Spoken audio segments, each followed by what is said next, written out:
বিশ্বজুড়ে টানটান উত্তেজনার মাঝে জানিয়ে দিচ্ছি আজকের আন্তর্জাতিক আপডেট সংবাদ। শুরুতেই দেখুন গুরুত্বপূর্ণ শিরোনাম। ইরান হামলায় স্পেনের ঘাঁটি ব্যবহার করতে না দেওয়ায় ট্রাম্পের ক্ষোভ, থাকছে প্রতিবেদনে। আরও একটি মার্কিন F-15 ভূপাতিত করার দাবি ইরানের, থাকছে প্রতিবেদনে।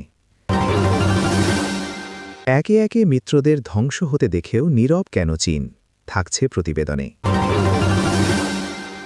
যুদ্ধের মোড় ঘুরিয়ে দিচ্ছে হরমুজ প্রণালী, থাকছে প্রতিবেদনে।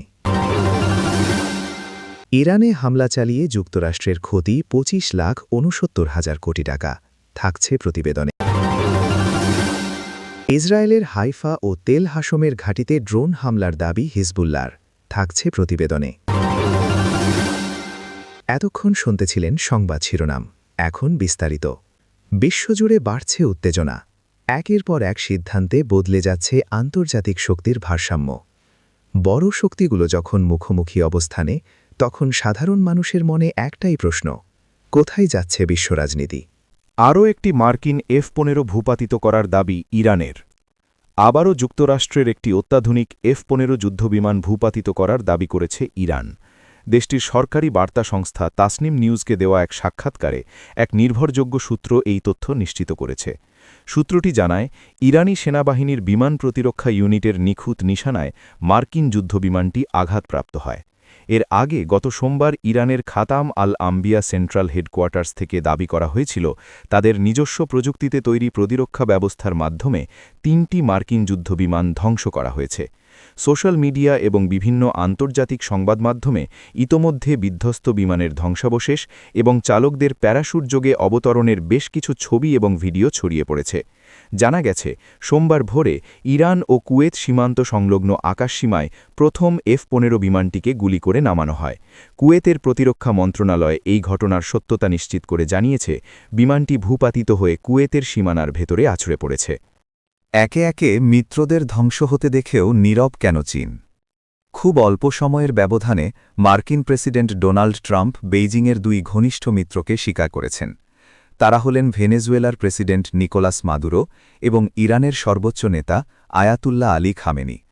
মাদুরোকে কারাকাস থেকে মার্কিন স্পেশাল ফোর্স অপহরণের পর নিউইয়র্কের একটি ডিটেনশন সেন্টারে বন্দী করে রেখেছে। আর খামেনি দখলদার ইসরায়েলের সঙ্গে যুক্তরাষ্ট্রের যৌথ হামলায় নিহত হয়েছেন।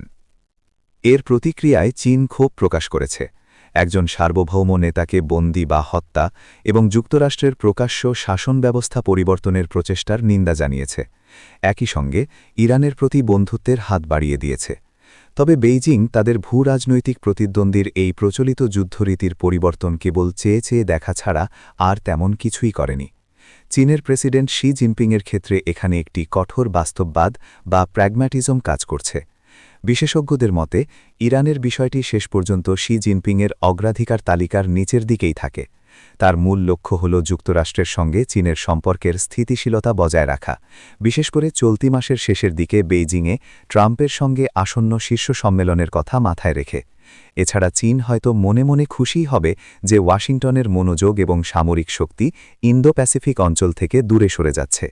ওয়াশিংটন ভিত্তিক ফাউন্ডেশন ফর ডিফেন্স অফ ডেমোক্রেসিজের চীন বিষয়ক সিনিয়র ডিরেক্টর গ্রেগ সিঙ্গেলটন বলেন, চীন হল সুসময়ের বন্ধু, কথায় পটু কিন্তু ঝুঁকি নিতে নারাজ। বেইজিং জাতিসংঘে উচ্চবাচ্য করবে ঠিকই, কিন্তু তেহরানকে বড় ধরনের কোনো সহায়তা দেওয়া থেকে দূরে থাকবে। যদিও বেইজিং ইরানি তেলের সবচেয়ে বড় ক্রেতা, তবুও চীনের কাছে দেশটির কৌশলগত গুরুত্ব অনেকের ধারণার চেয়ে অনেক বেশি সীমিত। 2 দেশের মধ্যে সামরিক সহযোগিতা সীমিত পর্যায়ে রয়ে গেছে এবং অন্যান্য উপসাগরীয় দেশগুলোর সঙ্গে বাণিজ্যের তুলনায় ইরানের সঙ্গে বাণিজ্য ও বিনিয়োগের পরিমাণ বেশ কম। মূলত মধ্যপ্রাচ্যে একটি ভারসাম্যপূর্ণ সম্পর্ক বজায় রাখাই বেইজিংয়ের লক্ষ্য। বেলজিয়াম ভিত্তিক থিঙ্ক ট্যাঙ্ক ইন্টারন্যাশনাল ক্রাইসিস গ্রুপের সিনিয়র অ্যানালিস্ট উইলিয়াম ইয়াং বলেন, ইরান ইস্যুতে যুক্তরাষ্ট্রের সঙ্গে উত্তেজনা বাড়ানোর কোনো সুফল চীন দেখছে না। তিনি আরও বলেন, চীন এখনও যুক্তরাষ্ট্রের সঙ্গে বাণিজ্য চুক্তি বজায় রাখা এবং দ্বিপাক্ষিক সম্পর্কের সামগ্রিক স্থিতিশীলতাকেই বেশি গুরুত্ব দেয়। তাই ট্রাম্প প্রশাসনের সঙ্গে গত 1 বছরে যে ইতিবাচক ধারা তৈরি হয়েছে, বেইজিং কোনোভাবেই তা ঝুঁকিতে ফেলতে চাইবে না। চীন দীর্ঘদিন ধরে ইরানের কূটনৈতিক ও অর্থনৈতিক সমর্থনের সবচেয়ে গুরুত্বপূর্ণ উৎস হিসেবে ভূমিকা পালন করছে। ইরানের সিংহভাগ রপ্তানি তেল কিনে নেওয়ার পাশাপাশি বেইজিং ইরানের ওপর যুক্তরাষ্ট্রের তথাকথিত একতরফা নিষেধাজ্ঞার নিন্দা জানিয়েছে এবং তেহরানের পারমাণবিক কর্মসূচি যে শান্তিপূর্ণ সেই দাবিতে সমর্থন দিয়ে আসছে। সাম্প্রতিক বছরগুলোতে চীন ব্রিক্স এবং সাংহাই সহযোগিতা সংস্থার মতো বেইজিং সমর্থিত গোষ্ঠীগুলোতে ইরানকে অন্তর্ভুক্ত করে দেশটির বৈশ্বিক মর্যাদা বৃদ্ধি করেছে। এটি পশ্চিমা দেশগুলো থেকে বিচ্ছিন্ন থাকার সময় তেহরানের কূটনৈতিক পরিধি আরও বিস্তৃত করেছে।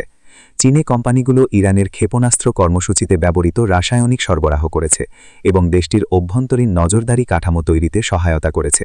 তবে বেইজিং দাবি করে আসছে যে ইরানের সঙ্গে তাদের বাণিজ্য আন্তর্জাতিক আইন মেনেই পরিচালিত হচ্ছে, কিন্তু চীন বরাবরই তার অংশীদারদের দ্বন্দ্বে সরাসরি জড়িত হওয়া থেকে দূরে রয়েছে। নিজেদের সম্পদ রক্ষা করা ছাড়া মধ্যপ্রাচ্যের নিরাপত্তা সংক্রান্ত বিষয়ে হস্তক্ষেপ করার ব্যাপারে তাদের খুব একটা আগ্রহ দেখা যায় না। গত বছর দখলদার ইসরায়েলের সঙ্গে ইরানের সংঘাত এবং পরবর্তীতে মার্কিন বিমান হামলার সময়ে বেইজিংয়ের এই সংযম স্পষ্ট ছিল, যখন চীন কেবল মৌখিক সমর্থন দিয়েছিল। বিশ্লেষক ইয়ান বলেন, চীন দীর্ঘদিন ধরে গ্লোবাল সাউথের দেশগুলোর কাছে নিজেকে নিরাপত্তা প্রদানকারী হিসেবে উপস্থাপন করা এড়িয়ে চলেছে। আফগানিস্তান ও ইরাকে যুক্তরাষ্ট্রের সম্পৃক্ততা বেইজিংয়ের জন্য একটি সতর্ক বার্তা হিসেবে কাজ করেছে, যা তাদের এ ধরনের উচ্চাকাঙ্ক্ষা থেকে দূরে রাখে। ইরানের সঙ্গে সম্পর্ক বেইজিংয়ের জ্বালানি সম্পদ এবং মধ্যপ্রাচ্যে প্রভাব বাড়াতে সাহায্য করে।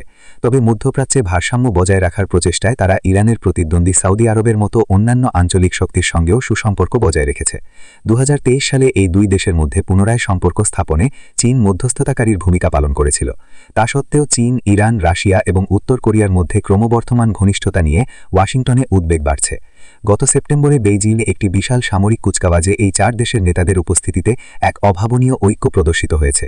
এছাড়া সাম্প্রতিক বছরগুলোতে চীন, রাশিয়া এবং ইরান নিয়মিত যৌথ সামরিক মহড়াও পরিচালনা করেছে। ন্যাশনাল ইউনিভার্সিটি অফ সিঙ্গাপুরের রাষ্ট্রবিজ্ঞানী জাই ইয়ান চং বলেন, ইরান দীর্ঘদিনের অংশীদার হলেও এটি চীনের জন্য অস্তিত্ব রক্ষার মতো কোনো বিষয় বা অপরিহার্য কিছু নয়।